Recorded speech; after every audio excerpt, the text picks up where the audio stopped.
Hello and welcome to the webinar. I'm Milton Stokes and I'll serve as moderator. Today's webinar is sponsored by USA Pulses, and the content you'll hear shortly, it reflects the expertise of the guest speakers. USA Pulses is an innovative group of organizations bringing people together to deliver high quality, nutrient-dense, regenerative, and affordable foods through advocacy, research funding initiatives, and policy engagement. USA Pulses drives awareness about the health benefits, sustainability, and versatility of pulses. Today's learning objectives are to describe the rate of overweight and obesity and the use of GLP-1 drugs, discuss the Food and Drug Administration criteria for approval and prescription of weight loss drugs, as well as mechanism of action in the body and weight loss expectations. We'll also discuss the dietitian's role in supporting those with obesity to achieve overall health goals through the use of pulses to assist with nutritional adequacy, alleviation of symptoms, and promotion of satiety. And just for some housekeeping items, attendees, you will receive an email within 1 week.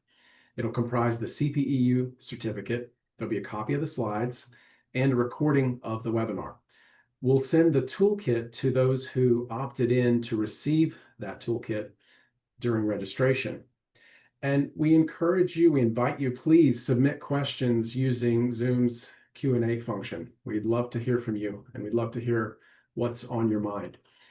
Next, I'm going to provide some background to help tee up the webinar.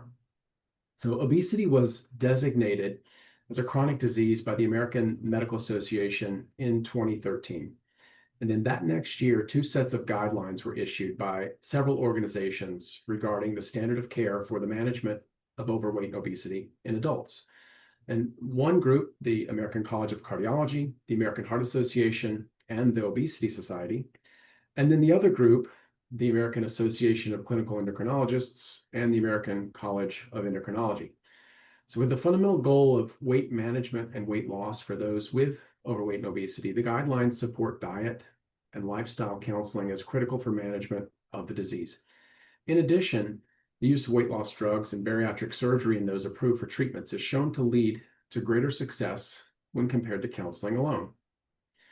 Now, the public's interest in GLP-1 drugs has surged, fueled by the potential for significant weight reduction.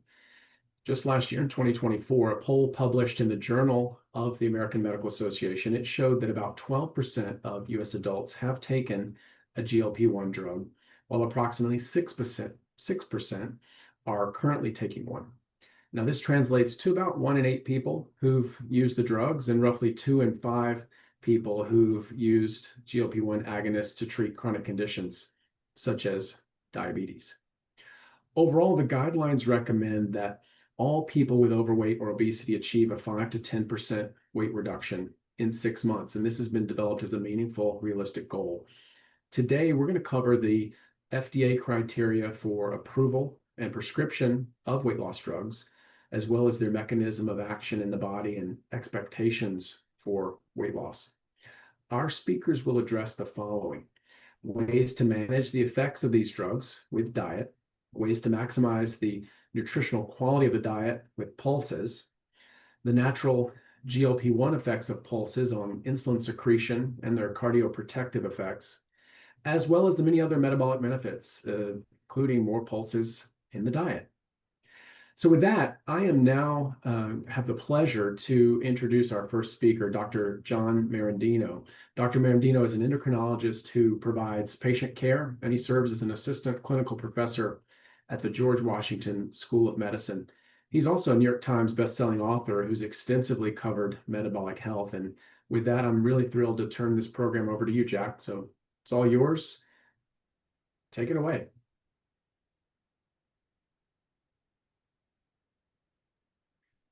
And Jack, I think. Oh, I'm sorry. Here, you can hear me now, right? Yeah. Okay. Yes, we can hear you. All right. Thanks so much.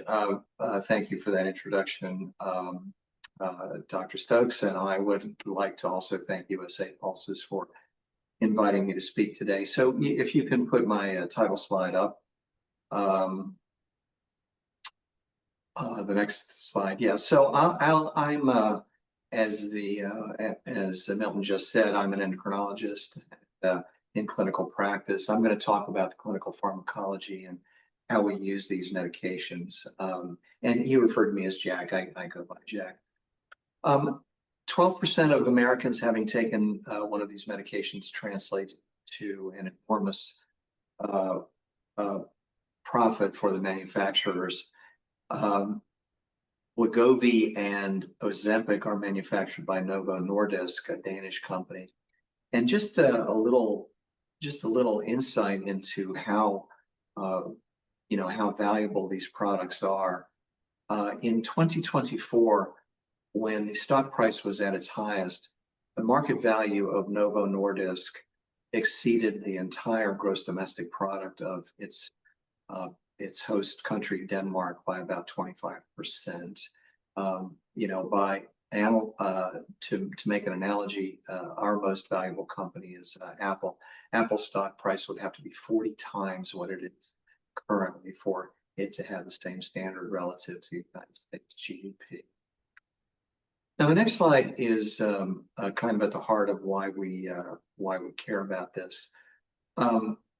People who have obesity have many medical complications, or have medical complications at a much higher frequency than people don't. We're thinking about diabetes, heart disease, and cancer primarily, but there are many, many other problems as well. And I know that in recent years, there's been a lot of emphasis on the part of many people in the dietetic community to be certain that we're inclusive in our counseling of patients, and criticism has been properly leveled at the medical community for not treating people with obesity holistically, but rather always focusing on the fact that they are obese or that they have obesity, oftentimes to the exclusion of the problems that bring them in. And I do agree that we have to be careful about that and be totally respectful of our patients who have obesity.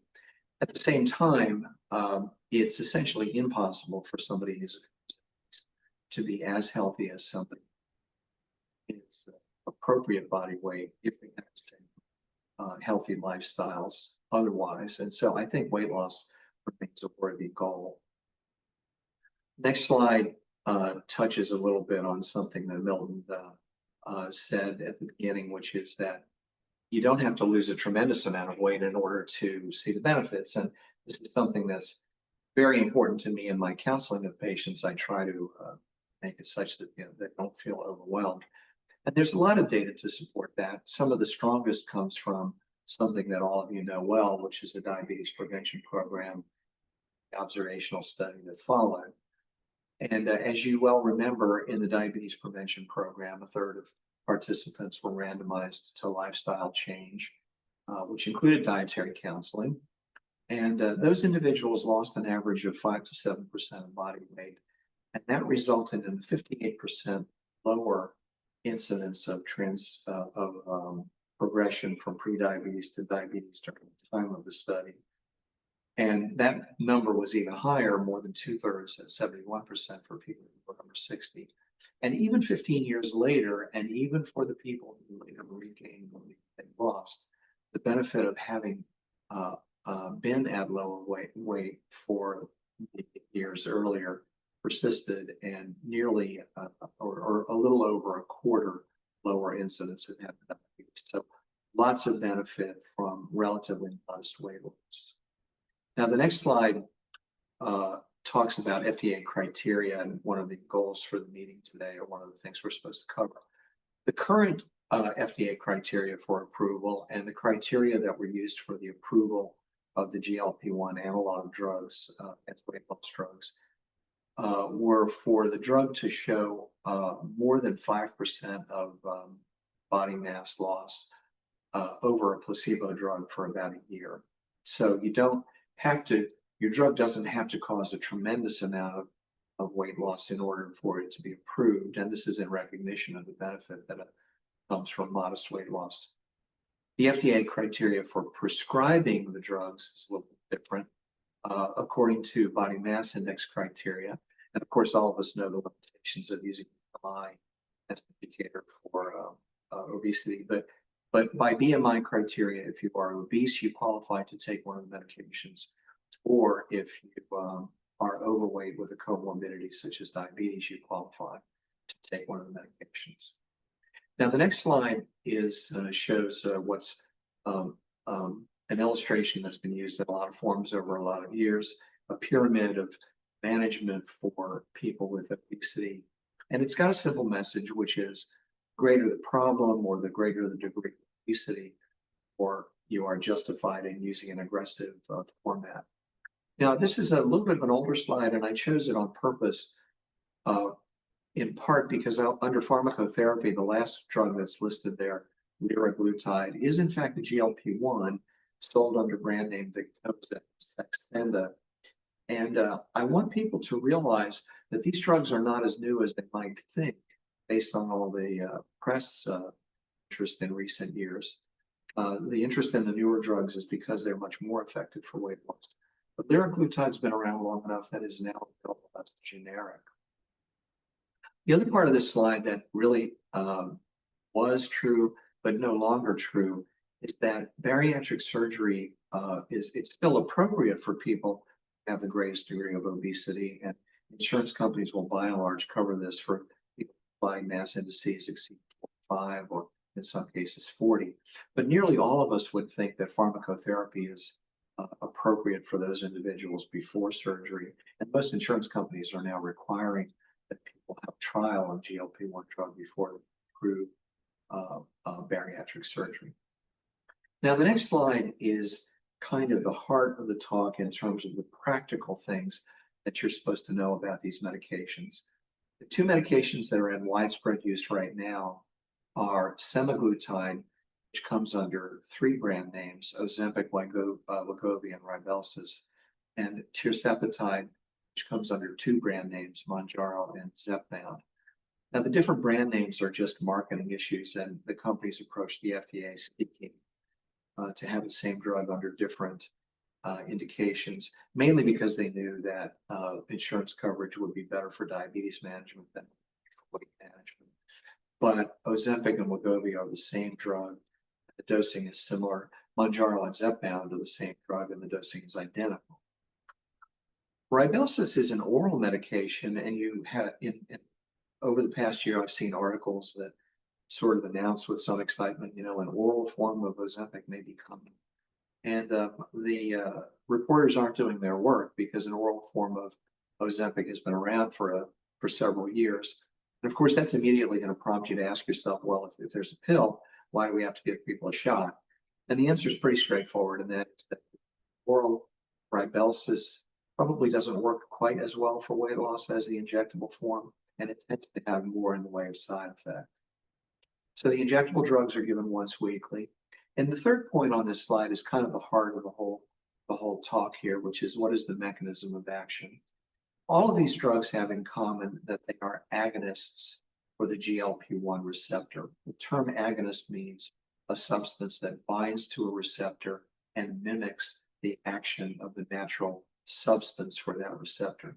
So in this case, both of these drugs and all of the drugs that GLP-1 analogs or agonists will bind to the GLP-1 receptor and mimic the action of GLP-1. But this is a little bit of an oversimplification because, for example, tirzepatide is an agonist for a second hormone receptor, that would be glucose responsive inhibitory polypeptide, or GIP. And in fact, this is a little bit of a bellwether for what's to come because, for example, Lilly, who make Zepbound, already have another product in the pipeline, which binds to receptor for yet a third hormone, and it's probably even more effective than Mounjaro and Zepbound. And other pharmaceutical companies that are developing drugs in this family have products that have multiple hormone actions. So we use the term GLP-1 as a sort of a catch-all, but it's a little bit of simplification. I'll talk about the side effects a little bit at the end, and the cost is for everybody. These drugs are very expensive. So the next slide is some of the data that was submitted by Lilly to the FDA for approval of tirzepatide as a weight loss drug under the brand name Zepbound. this particular data, this graph is taken from the New England Journal of Medicine, published about 6 or 7 years ago. And it shows individuals given placebo, and it shows individuals given tirzepatide at 5, 10, 15 milligrams per week. And 15 milligrams per week is in fact the maximum dose. And you can see that that dose resulted in an absolutely stunning degree of weight loss over the space of 72 weeks, which is around when people tended to plateau.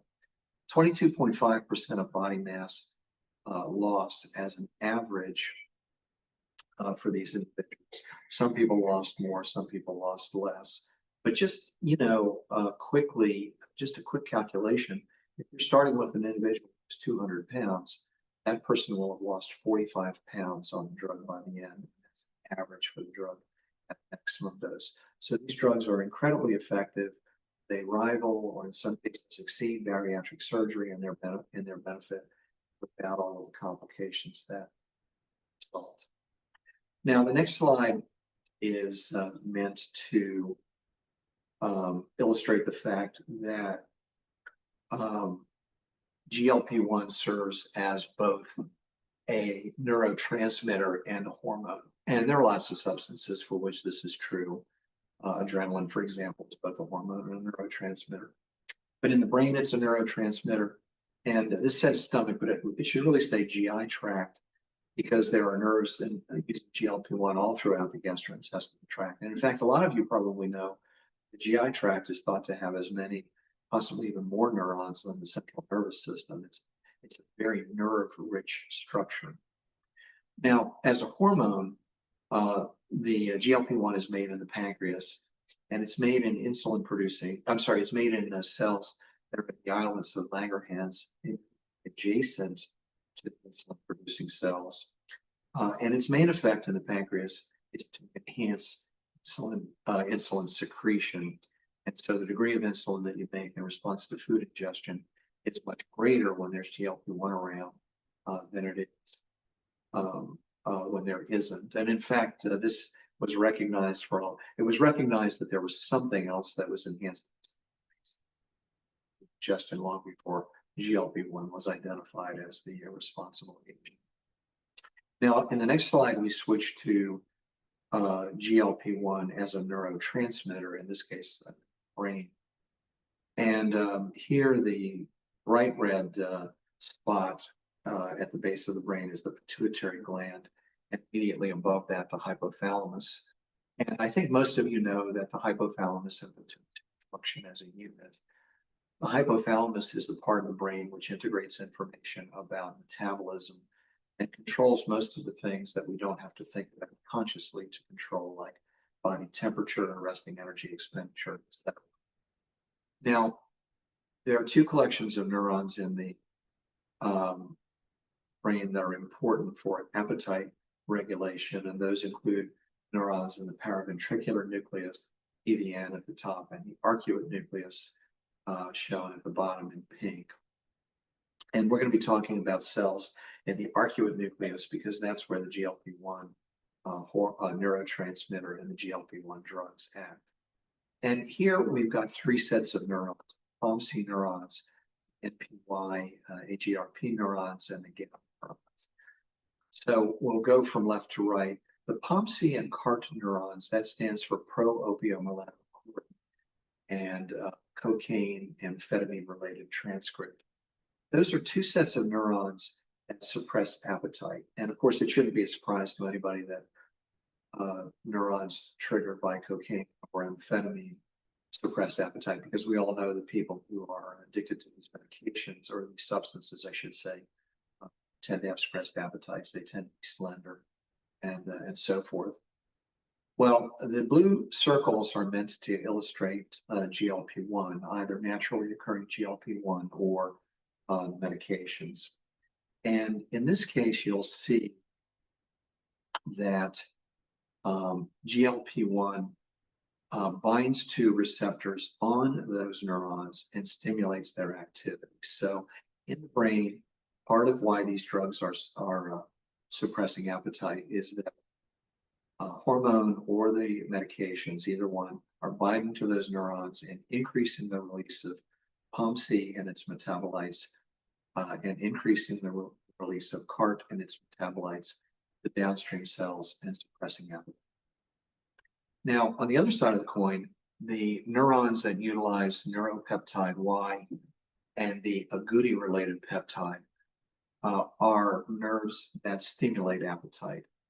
And here you can see the blue circles, the GLP-1 hormone or drug is not doing anything to bind to the cells. And of course, you would not expect it to if the drug is stimulating or is suppressing appetite. But what you do notice to the right, third group of neurons from a different portion of the hypothalamus use GABA aminobutyric acid, or GABA, as their neurotransmitter. And those neurons are also stimulated by GLP-1. And their neurological action is to suppress the function, or the response, I should say, to the appetite stimulating neurons downstream. And so that's where you see a red line indicating that the GABA neurons are blocking the action of peptide neurons, etc. So you have the hormone or the drugs in suppressing appetite directly and also suppressing the neurons. That's all right. Next slide. This is a slide meant to illustrate the broad health benefits that have been ascribed to the GLP-1 analogs. A lot of them are related to lower body mass and lesser intra-abdominal fat.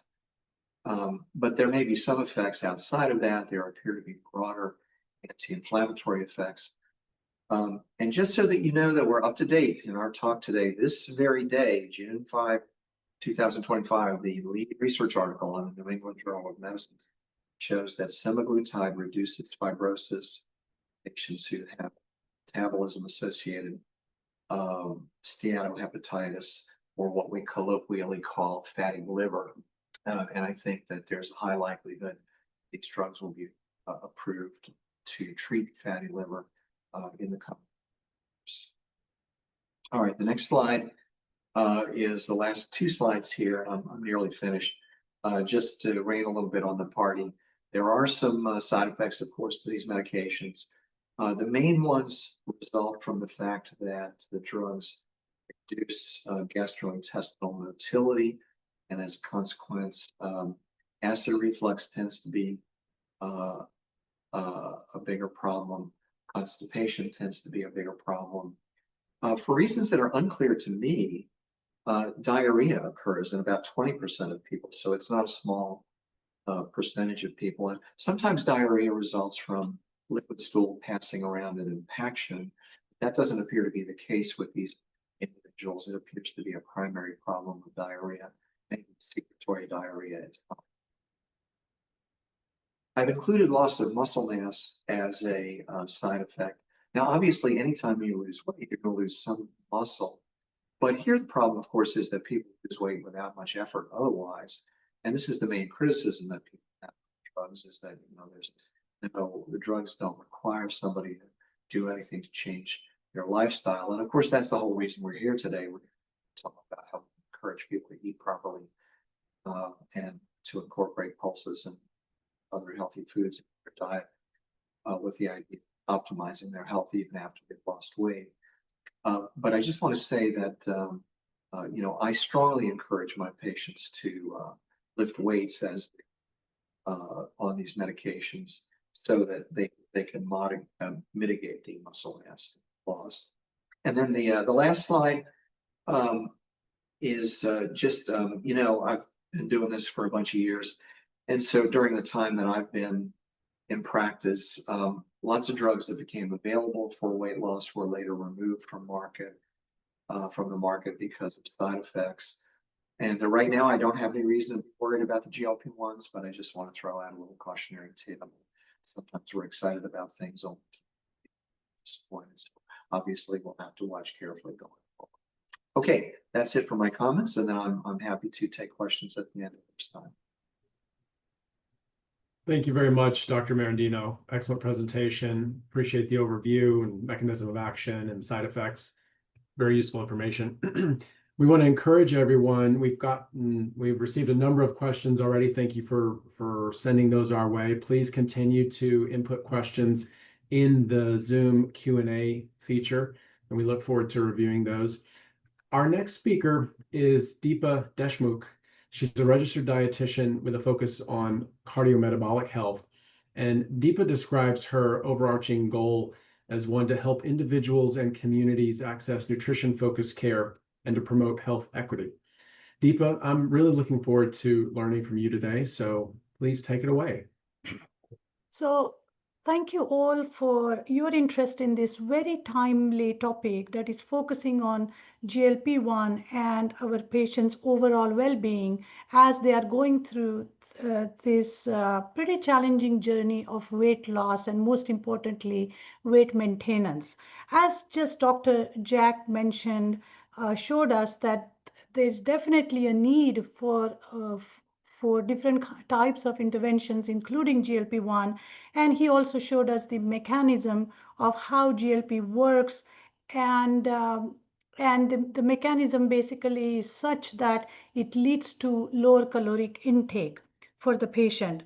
Now, there is enough research to support that notion as well. So as dietitians, as healthcare practitioners, we understand that reduced caloric intake can lead to nutritional deficiencies, but lack of specifically nutrient-rich foods can further exacerbate this issue. So then in the next slide, we are going to, look at or consider some of the most common side effects, and this is very high level at this point, but we will dig deeper into this.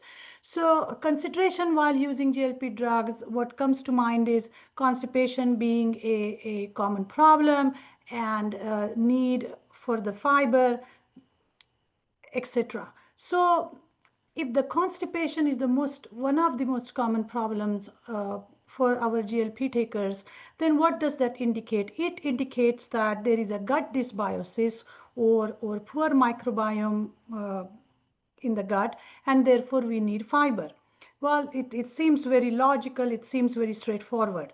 Because we know that the gut is the command center and fiber is the fuel for the gut, and lack of it can not only going to affect the intake, but the nutrient metabolism, assimilation, and ultimately absorption. So thus maximizing the quality of diet of our GLP-1 patients should remain a priority as we support patients on their GLP-1 medication regimen. The next slide, we will dive a little bit deeper into the specific nutritional concerns for patients taking GLP-1. So we understand that nutritional concerns for patients are stemming from the reduced calorie intake, leading to reduced intake of protein and micronutrients, specifically fiber, fluids, and other micronutrients like vitamin A, C, D, E, calcium, and magnesium. Now, these are all the nutrients essential for bone health, immunity, mental health, and prevention of chronic conditions.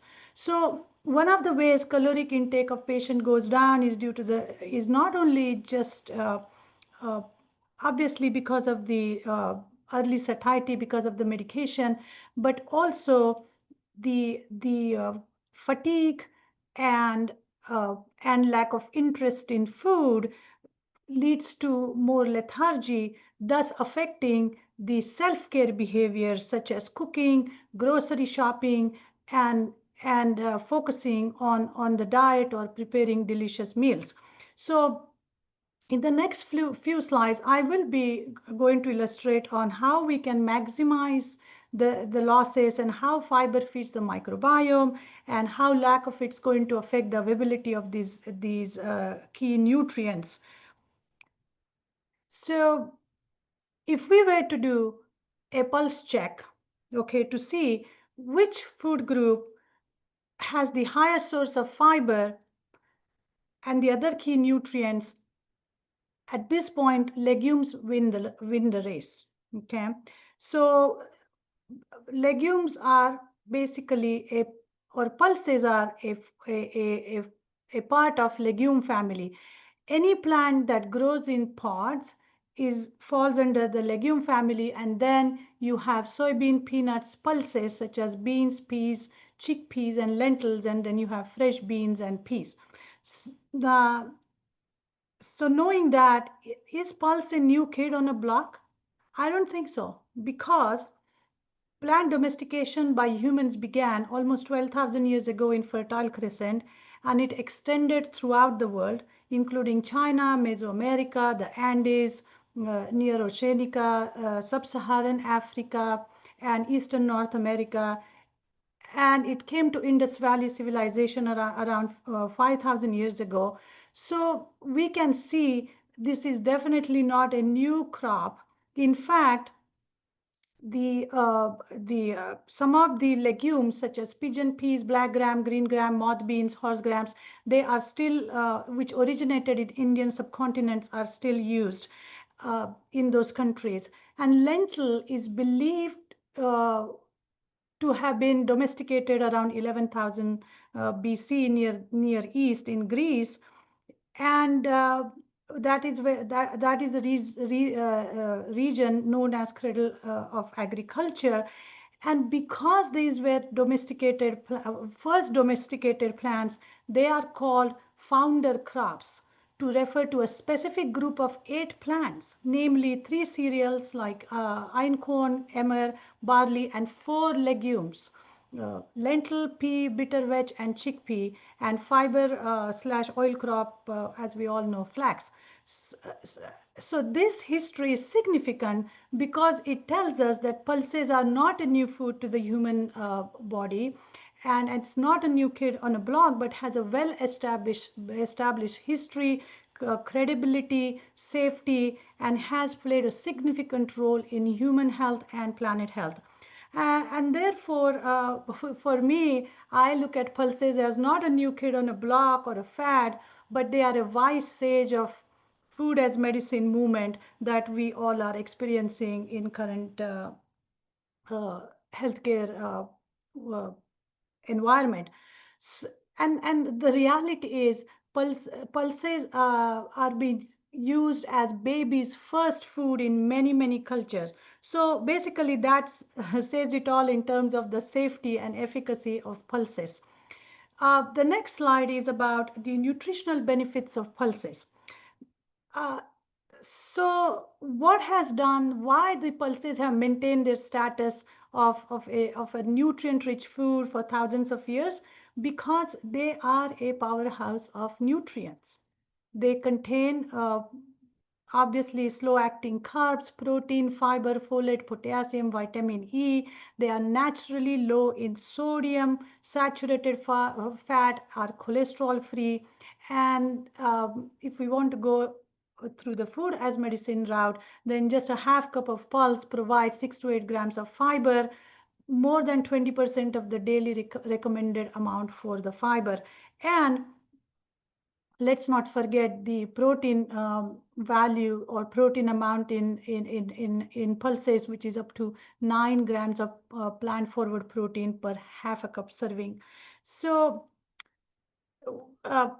as crucial as these other nutrients are, one nutrient to definitely worth singling out here is fiber, because I'll be talking about it in throughout my next few slides. And this fiber is no simple fiber. It's what I call as it's a complex fiber.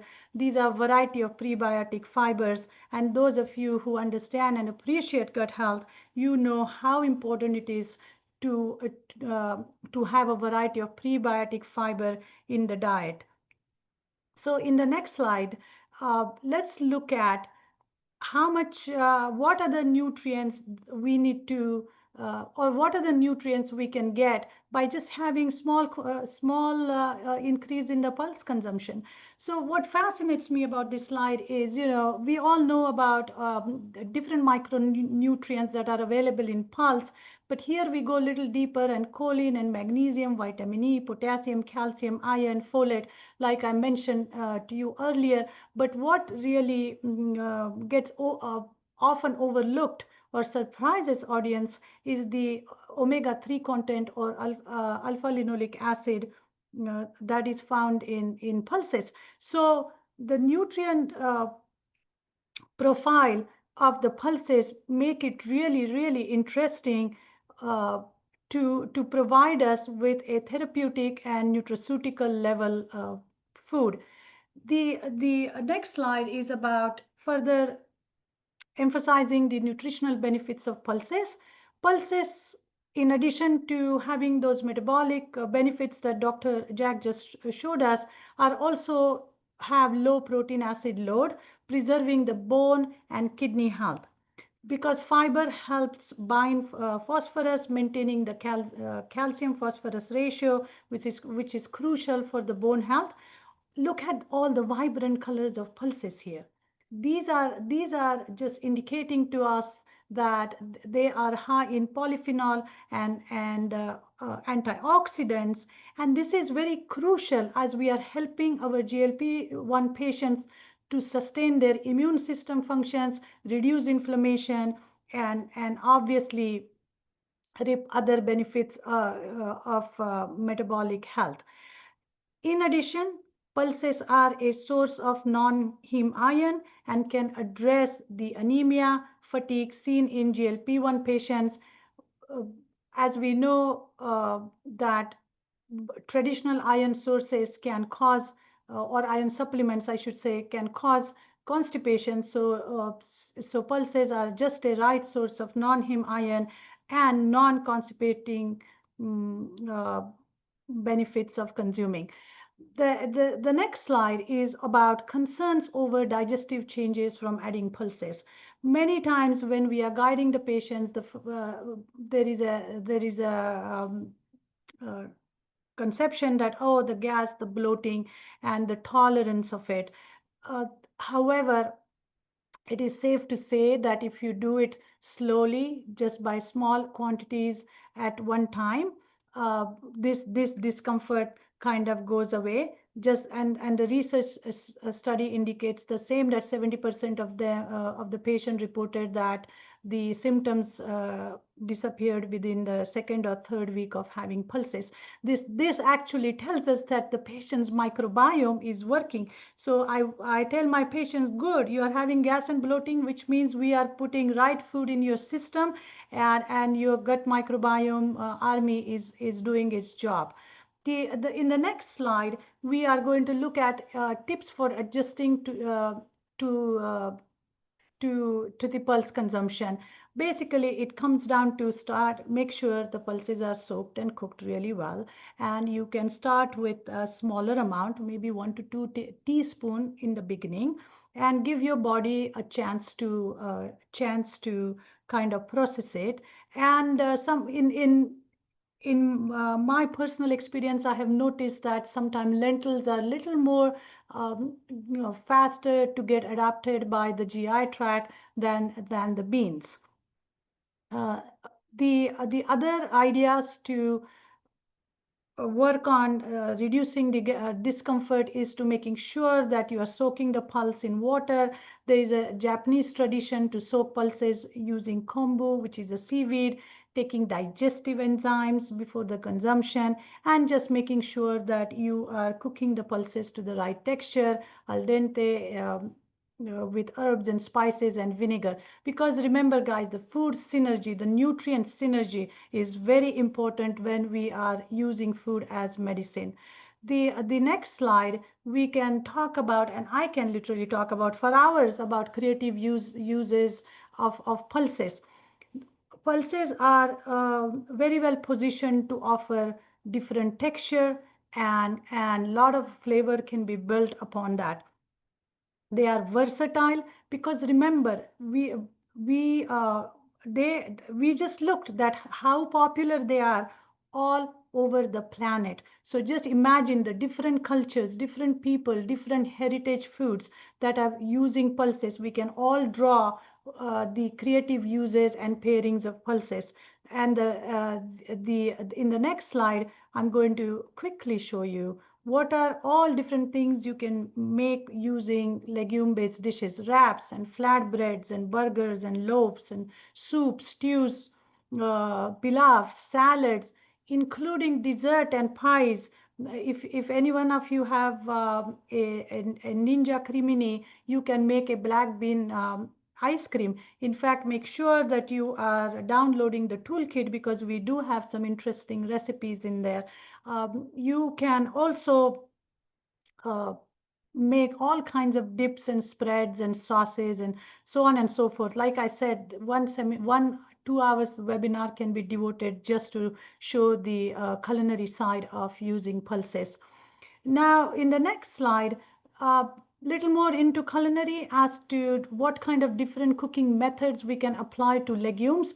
Boiling, pressure cooking, which also include Instapot, and steaming, roasting, pre-cooking and drying, stir frying, braising, baking, fermenting, sprouting, and slow cooking. I mean, if you have any other idea about cooking the pulses, please share with us. But because I'm sure there are many more culinary uses, the ideas that can go in here. So now let's see in this next slide how pulses compare to other healthy foods. Well, what can I say? The fiber rides the tide. Fiber come across as the #1 winner when it comes to all the nutrients, and and it's basically amount when it compares to all other healthy foods.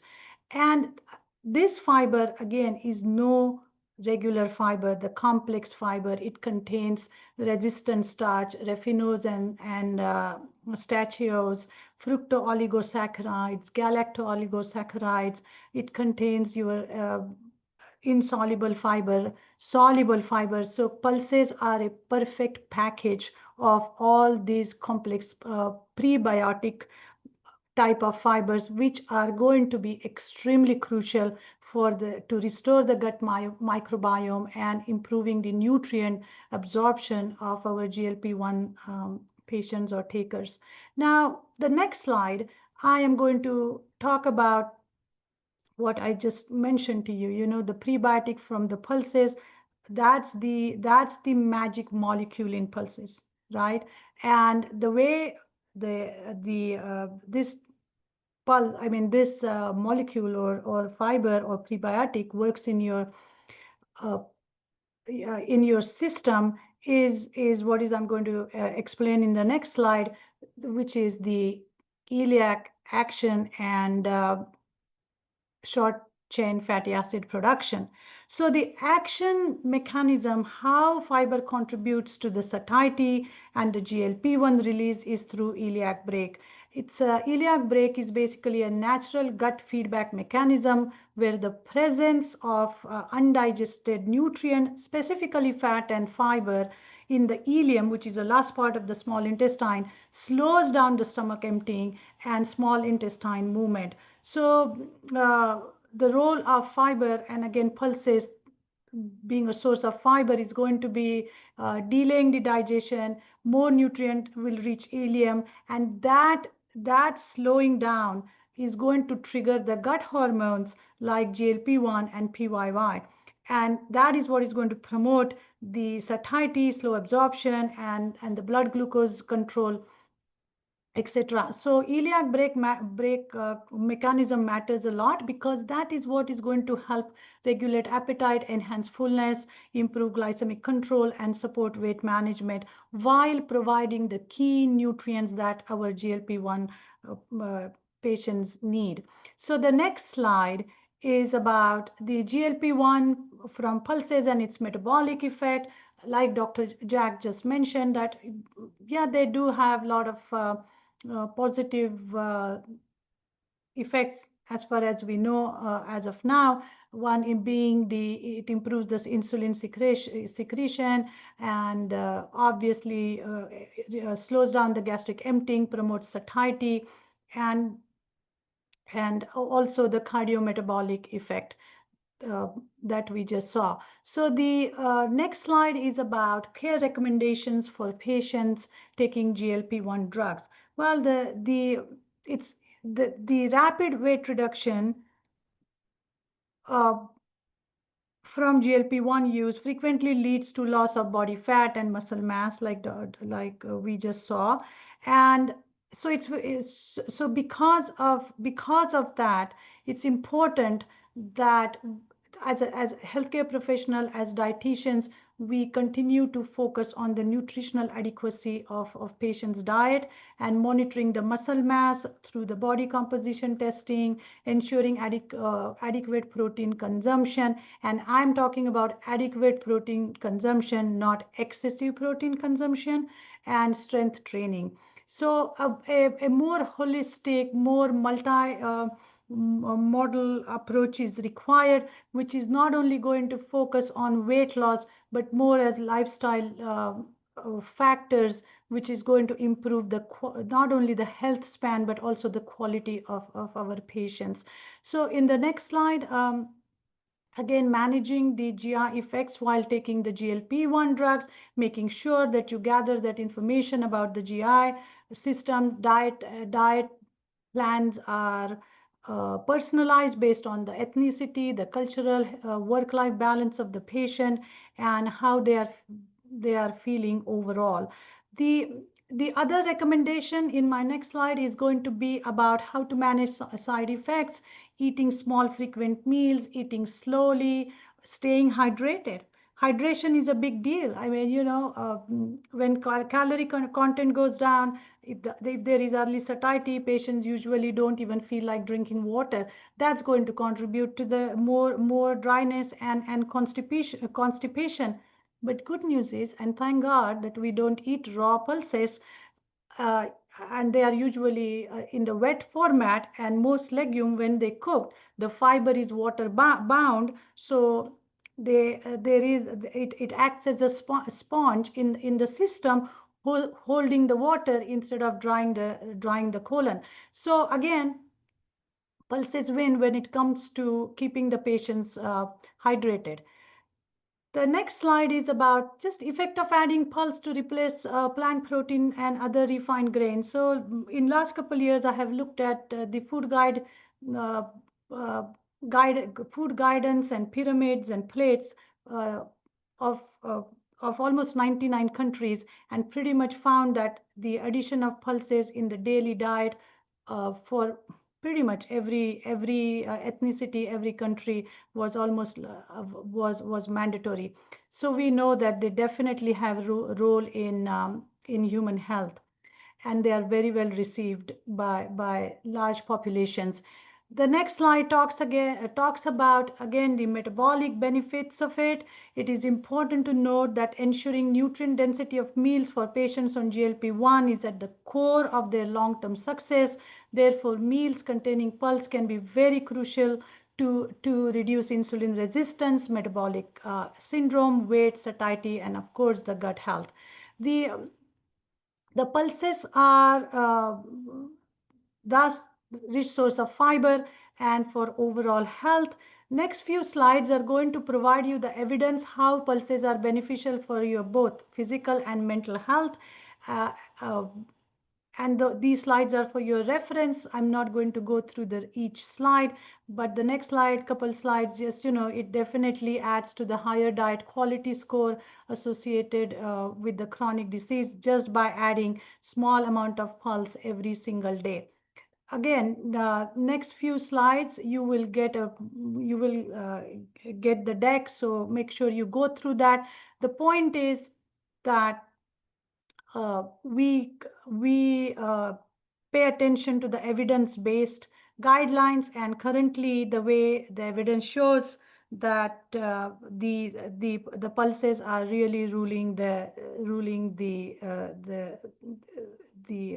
food group race here. So let's go through next few slides, keep going until weight management.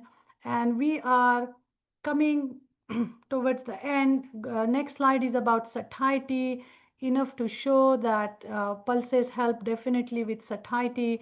Next slide, gut health. And I already gave you the high level about the gut health and the fiber. But again, the next slide is pretty much the last slide here.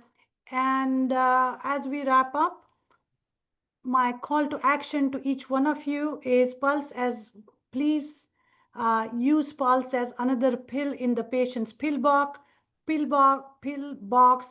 food as prescription right alongside the GLP-1.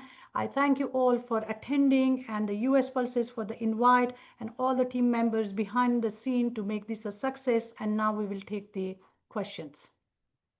Wow, Deepa, thank you so much for that presentation. I'm thankful to both of you. I took lots of notes.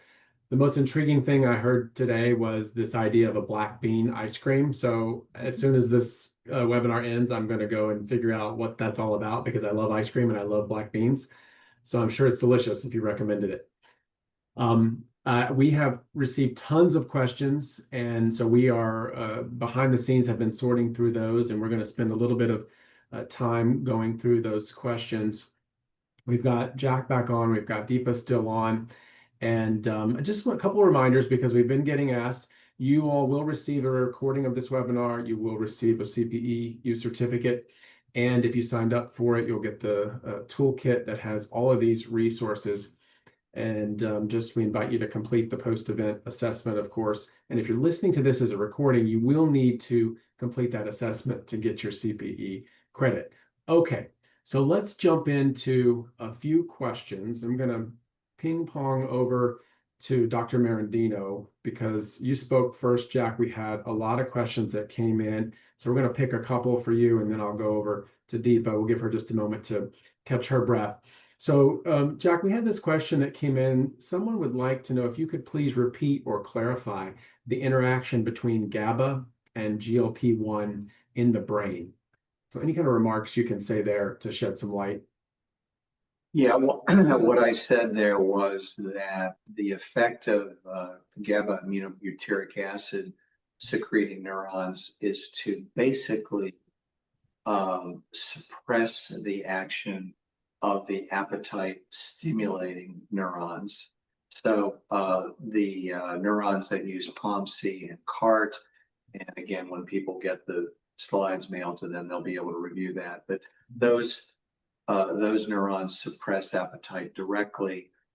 Neurons that use neuropeptide Y and the agouti-related peptides stimulate appetite, but the GABAergic neurons have an effect downstream on stimulating neurons to suppress the response to the appetite stimulating neurons. So it basically reduces the effectiveness of appetite stimulation by the neurons that would normally be involved in T4.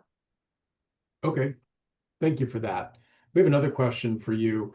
A participant asked, can you please comment on any concerns of the effects of GLP-1s and potentially suppressing other pleasure outlets or pleasurable activities outside of food? And this person gave examples of like music, art, and others.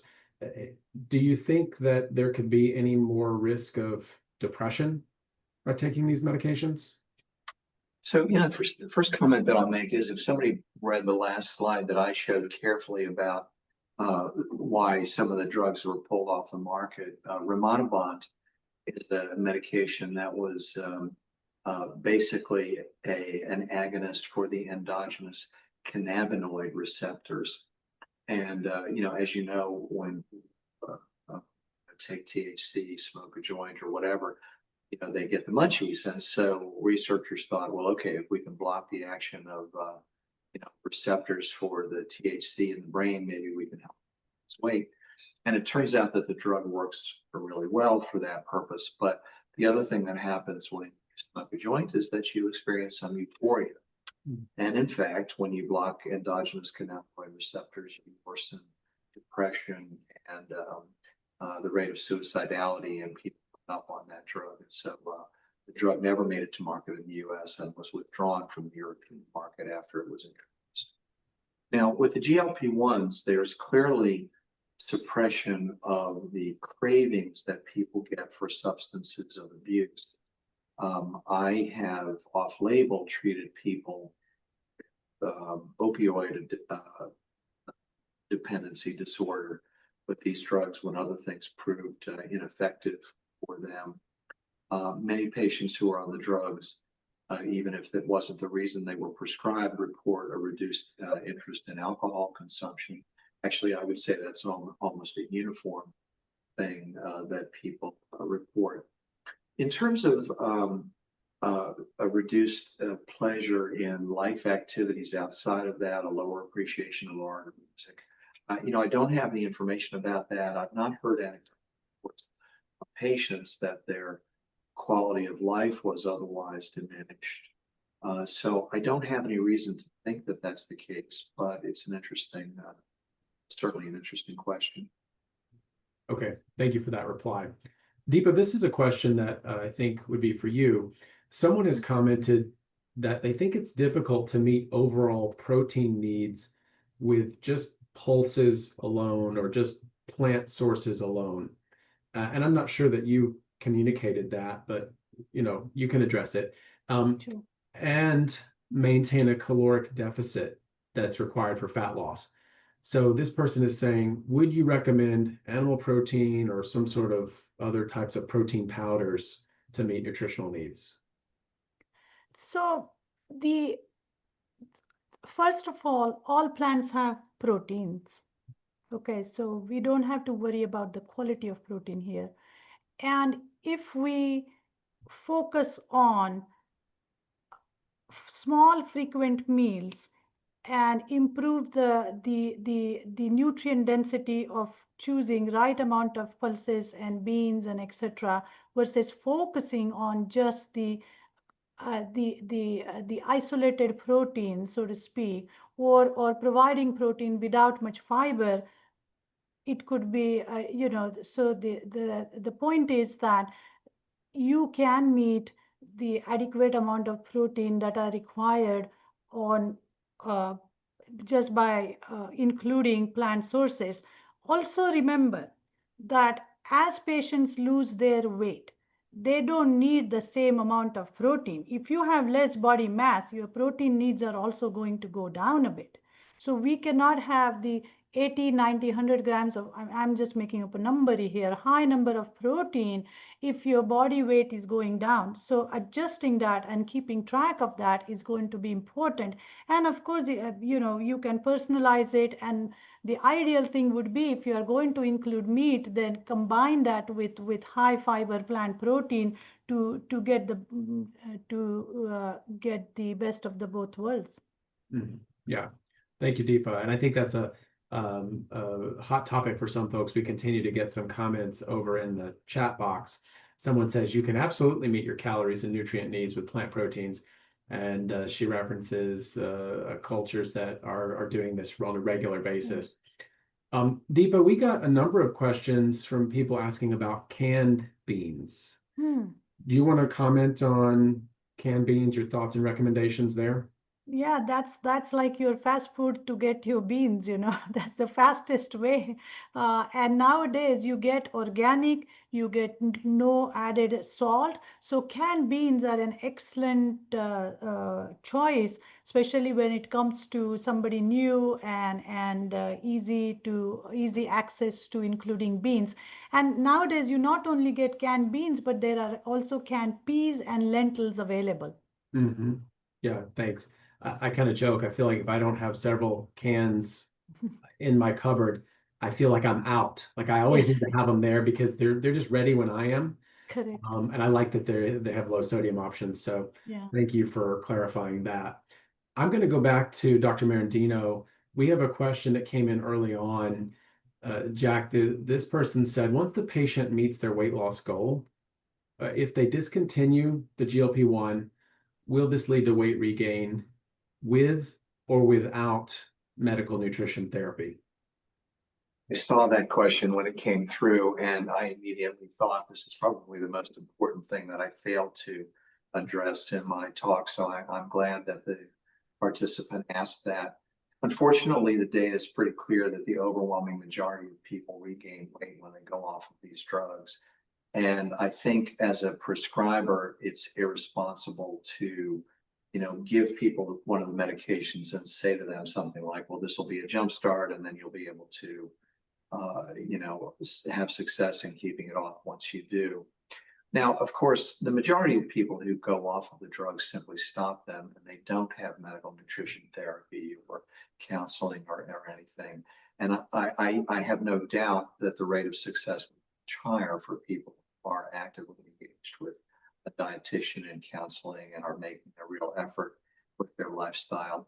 My approach to withdrawing these drugs is, and this is an off-label thing. I mean, there's no specific guidance in this respect. And remember, too, that the drugs are approved for diabetes management. We just keep them going. But my own approach to withdrawing these medications is to try to slowly reduce the frequency of administration and see if I can minimize the amount that people require to maintain their weight. But certainly, at least without without some additional effort, the overwhelming majority of people gain their weight back.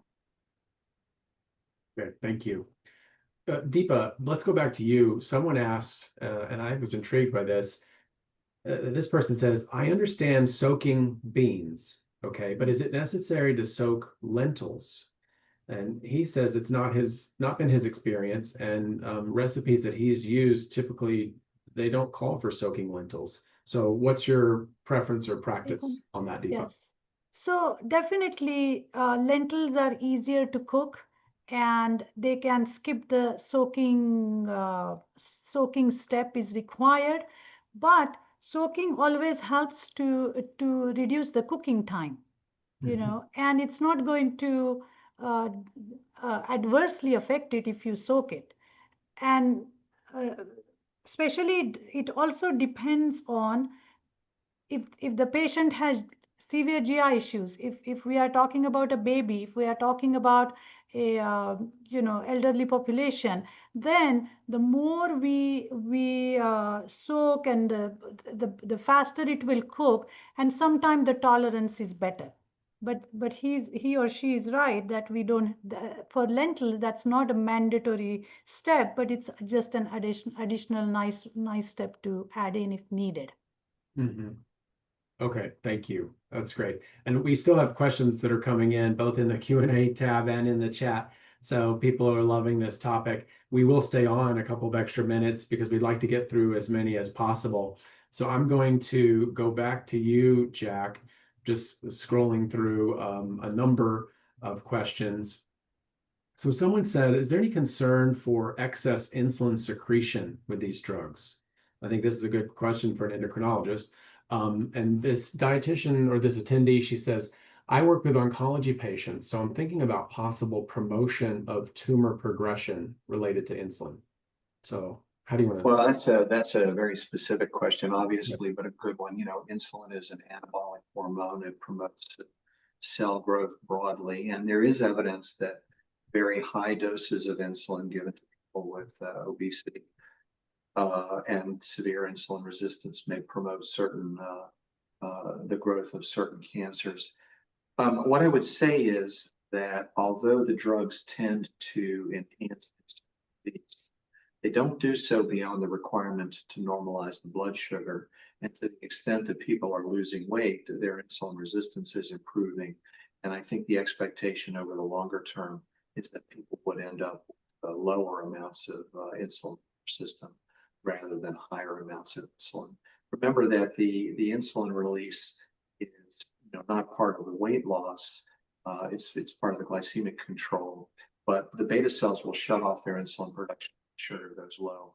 So I actually don't think there's much of a concern here. I will say, interestingly, for this person, I'll keep this quick, but these drugs tend to increase the levels of pancreatic enzymes in pretty much all patients who take them. And we feared greatly at the outset that the drugs would increase the risk of pancreatic cancer. That has not proven to be the case, But pancreatic cancer is one of many cancer types for which obesity is an independent risk factor. And I don't know, for example, whether the drugs inherently have some tendency to increase pancreatic cancer risk, but that risk is then offset by the weight loss. I mean, I think this is a very important question, but outside of medullary thyroid cancer, which is a rare kind of tumor, there's no direct evidence even in animals that the drug enhances cancer. Okay, thank you very much for that.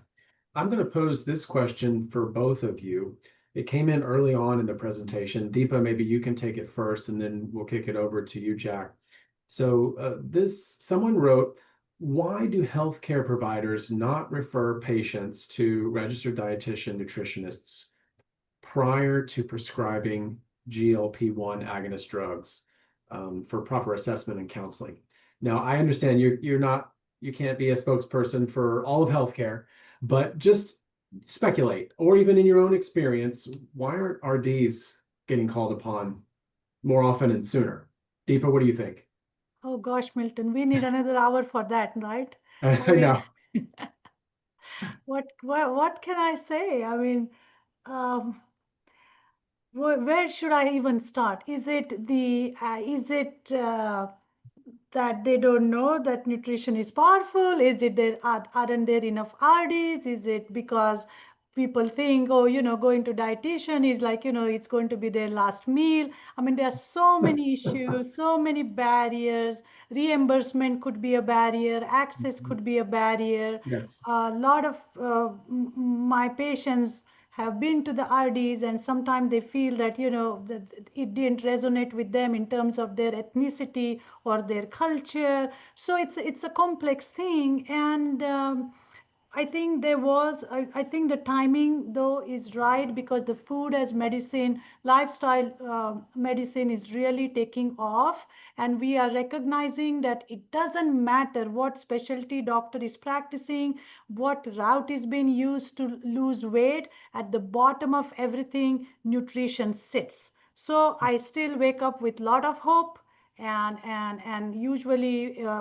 feel happy as how things are going. So I'm hoping that this will propel even faster now, since there's even more limelight on it.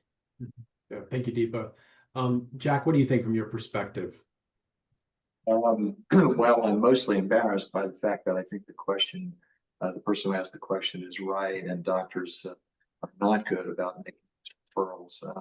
To be honest with you, I don't think it's any more complicated than just taking this and taking the eating out. I mean, if you know the drugs are effective, it's easy to prescribe a medication. One thing that is true that it frustrates doctors to make lifestyle recommendations and not see adherence. And I think a lot of us tend to think about referral to, for dietary counseling as part of that, and adherence to medication use maybe is something we monitor a little bit more readily. But the bottom line is, I think the person who asked the question is correct, and I think all of us who are physicians should be trying to reevaluate our behavior. Respect. Oh, thank you. I appreciate both the answers, and I am just checking the time. I see we still have a lot of people on. We are still getting more questions, and I did want to call attention to there continues to be some vigorous interest in this idea of the importance of soaking pulses, and so some people feel very strongly that it is a required step. And so yeah, thanks for sharing those thoughts. I am going to, just checking the time, it's 2:08. We said we go about 5 minutes or so over. I feel like this is a good point for us to wrap up. I also think that we could get Deepa and Jack, if you were to come back and we were just to open the lines and let people come in and make it Q&A only, we'd probably still have another 2 hours worth of interest and enthusiasm. Your presentations both were excellent. The content was excellent. As I said, I took tons of notes. Very thankful for you sharing your knowledge and your expertise. with all of us. I will remind everyone that you will in 1 week receive, I've said this a couple of times, but I'll say it again, you'll receive a copy of the CPEU certificate, you will receive a recording of today's webinar, and you'll receive a copy of the slides. You will be invited to participate in the post-event assessment, and we do look forward to getting your feedback on the event. If you're listening to the webinar as a recording, please note you must complete that post-assessment to get your CPE credit. And so with that, I will thank our expert speakers very much for sharing your knowledge and insights. I also like to thank our audience for being with us today and for sharing your thoughts and enthusiasm in the chat and in the Q&A box. So this concludes our webinar. Goodbye, everyone.